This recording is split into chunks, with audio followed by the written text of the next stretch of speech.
Hi everyone. We're going to do a little physics problem today. This is a problem from my son's homework. It's an Atwood machine problem. An Atwood machine, that's basically a system of pulleys and ropes that you use to move weights around. So in this case we have these two circles here. We're going to imagine that those are pulleys. Maybe they're affixed to a ceiling somehow. And then the black lines, that's supposed to be one long rope connecting those two squares on the bottom. Those squares are supposed to be our weights. So we have a weight on the bottom left connected to via a rope that goes around two pulleys to a weight on the bottom right. All right, so in this problem, the first thing they do is they give us all of the masses of all of the objects. And sometimes, they'll tell you that the pulleys are massless and frictionless. But in this case, we're not going to account for friction, but we do have masses on those pulleys, and that's going to change the problem fairly significantly. So we're given all of the masses, and we're also given the radii of those two disks. And the last piece of information that we're given is we're told that the masses of the disks is concentrated towards the edges of the disk. So in other words, we're going to treat those things like a hoop. And that's going to become important later on when we start talking about moment of inertia. The moment of inertia for a shape depends on the shape. So if it's a flat disk, solid disk versus a hoop, it changes the problem. So we're going to treat these like a hoop because we know that the mass is concentrated at the edges of the disks. All right, so the next step we're going to do is we're going to set ourselves up kind of a coordinate system. So anything in the direction of the blue arrows, I'm going to call that positive because I can see that mass number 3 is heavier than mass number 4. So I already know that mass number 3 is probably going to go down and mass number 4 is probably going to go up. So I'm going to call that positive. So anything that goes in that direction is positive or positive x, and anything that goes in the other direction, I'm going to call that the negative x direction. All right, so now we're ready to break the problem up into free body diagrams, and we're going to do 4 of them, one for each of our major components of the system here. And I'm going to start on the bottom left with mass number 3.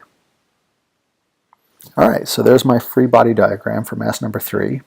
And acting on mass number 3, well, I know I have the force of gravity, so that's just its mass times g, or gm3, or m3g, same thing.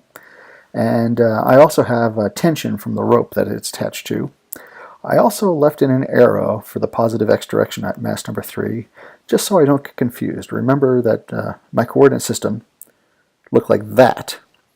So going down for mass number 3, that's what I would call positive. So that's it. That's my free body diagram for mass number 3. By the way, that T1 that I've called tension, or that T1, that's tension 1. Later on, I'm going to use torques. All of my torques I'll label with a tau. All of my tensions I'll label with a capital T. So that's tension number 1, not torque number 1. All right.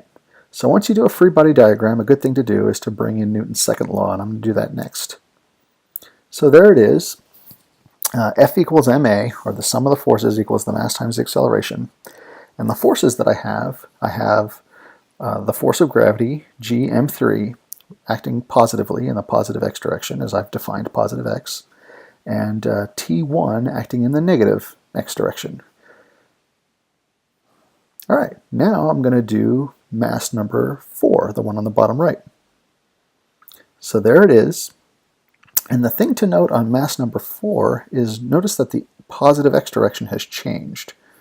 Again, here's my direction diagram, and sure enough, up is positive for mass number 4, which is exactly the way I have it drawn here. And the forces that act on mass number 4, well, again, I have weight, gm4, and I have another tension, T2. I've also labeled it T2. The tensions are not going to be the same across the entire stretch of rope. Every time it touches another weight, that tension can change. So we're going to have several different tensions across that rope. All right, now I'm going to bring in Newton's second law again. And just like before, I'll sum up the forces, paying careful attention to use the correct sign. All right, now we're going to go to the upper left wheel, the upper left pulley. I've marked out which way is positive, so I get all the signs correctly. And now, on the upper left pulley, I have two forces, they're tensions. The T1 that we saw before, and then the T3, that's the tension on the rope between the two pulleys. And now we'll do Newton's second law. Now this is a little bit different. Newton's second law for torque is a little different than Newton's second law for straight line acceleration. And it says, Newton's second law for torque says the sum of the torques, sum of the taus, equals the moment of inertia, that's I, times alpha, the angular acceleration. And since we know we have a hoop, we know that I is the mass times the radius squared. And we also have a formula for angular acceleration that relates it to linear acceleration. Remember, the linear acceleration, that's what we're looking for, and all of those a's are going to be the same because the rope's not stretching or shrinking, so all of those a's have to be the same. So I'm going to solve for alpha by dividing through by r, and I get alpha equals a over r. And then I'm going to substitute this and this in right there, and that's what this is. The sum of the torques equals the mass times a times r squared divided by r. Now what are the sums of the torques? Well, that's just T1 and T3, and T1 is positive and T3 is negative. Notice my blue arrows, right? And the torque, well, that's just the force times the distance, and the distance is my r, my radius.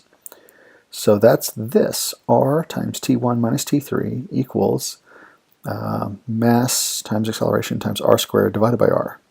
And you'll notice if I divide through by this r on the left side of the equation, I'm going to get an r squared right there, and that's going to cancel that r squared. And I'm going to be left with T1 minus T3 equals ma, and an m in this case is mass number 1, so it's m1a. And we're done with the top left pulley. Now we do the top right pulley, and notice again that the positive x, which way is the positive x direction? That's important for the signs. And we're going to do the same process, and we're going to come up with a very similar solution via the same idea. All right, and now I'm going to put all of our work on one piece of paper. So there we go. And all I've got here is I've got my 4 free body diagrams, and I've got the last line, kind of the result of what we got to on each one of those diagrams.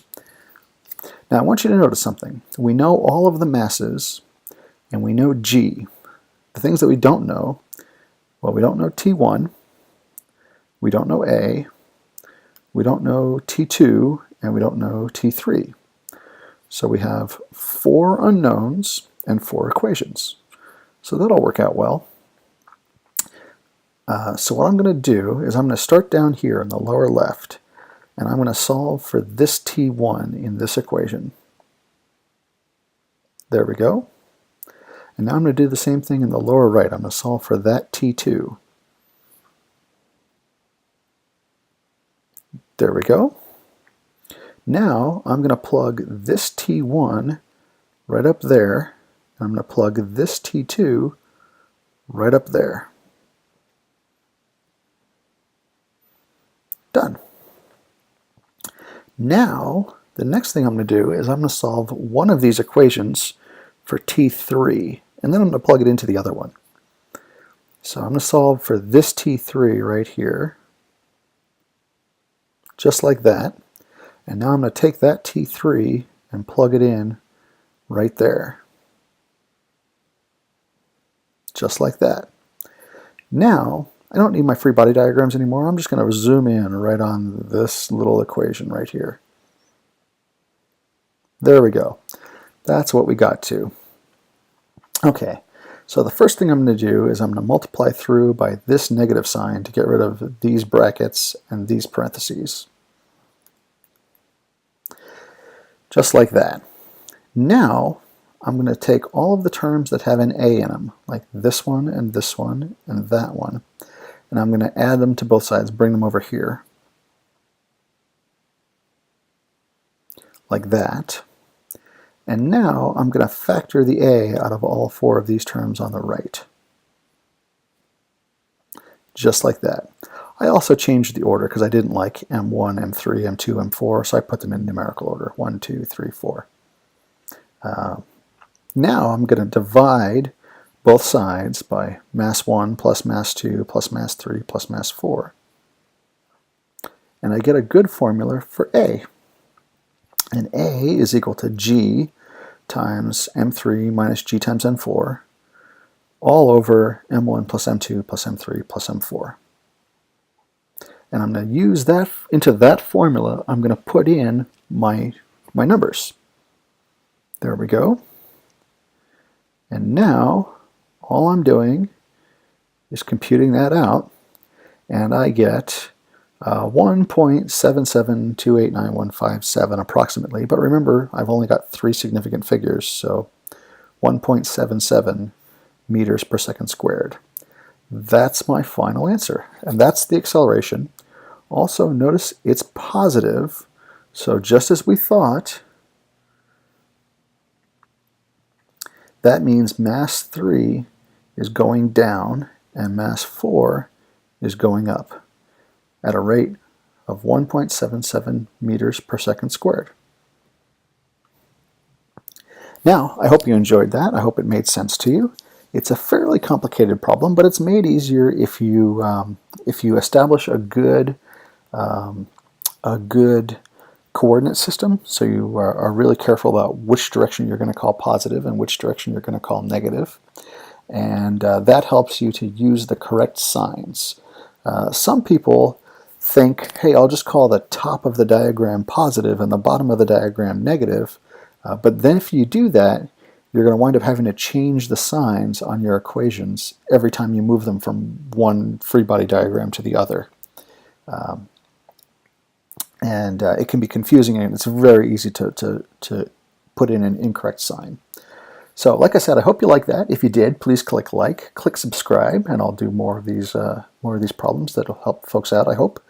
And if you have any questions, feel free to write them in the comments section, and I'll try to answer them, and maybe make another video if you've got a complicated question. All right, thanks so much, and see you later.